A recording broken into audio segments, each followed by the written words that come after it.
হায় হায়, জঙ্গল যদি আল্লাহ রসুলকে মাইনা ধন্য হইতে পারে, তো যুবক তুমি আল্লাহ রসুলকে মাইনা ধন্য হবে না তো হবে না কেন? আল্লাহ রসুল বাহির হয়েছে বাথরুমের জন্য, পর্দা করার কিছু ছিল না। বলছে জাবের, ওই জঙ্গলগুলা ছোট ছোট দূরে দেখা যায়, ওদেরকে বলো না যায় যে আল্লাহ রসুলের জন্য পর্দা করতে। জাবের চিৎকার দিছে, ও ছোট ছোট জঙ্গল, আল্লাহ রসুলের জন্য পর্দা করো। কার আগে কে আসবে? মানুষের চেয়ে দ্রুত গতিতে উঠা ছুটা এসব গোল হয়ে দাঁড়ায় পর্দা করছে। আল্লাহ রসুল বাহির হয়ে আসছে, বলছে জাবের নিজ নিজ জায়গায় যেতে যাও, চলে যেতে বলো। জাবের রাদিয়াল্লাহু তাআলা চিৎকার দিতেছে আর দৌড়াইতেছে। সবাই বলতেছে দৌড়াও কেন? চুপ, পরে বলবো।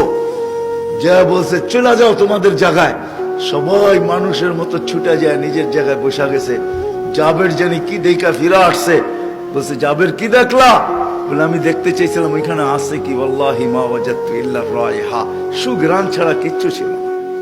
হায় হায় হায় হায় হায়, এগুলো কোনো কাহিনী না। মজা মরা খেজুর গাছ, চারজন ক্ষুধার্ত, 13 জনই কাতর। নিজেরটা তো মাইনা নিতে পারতেন, কিন্তু আবু বকর, ওমর ও আলী ক্ষুধার্ত, মাইনা নাই কি করা। বলছে এই খেজুর গাছকে যে বলো তা কাঁচা পাকা খেজুর দিতে। আলী রাদিয়াল্লাহু তাআলা আনহু বিবেককে খাটায় নাই। আজকে তো আমরা বিবেক খাটাই, বুদ্ধি খাটাই, নলেজ খাটাই।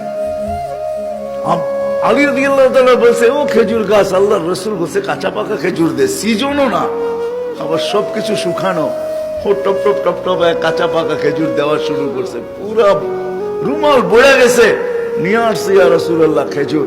তুমি পাকা গুলা খাও, কাঁচা গুলা খাও না, তোমার চক্ষু উঠছে। হায় হায়, যার কথা খেজুর গাছ মানে। আসেন, পায়ে হাত রাখে, আল্লাহকে রাজি করে যেতে হবে।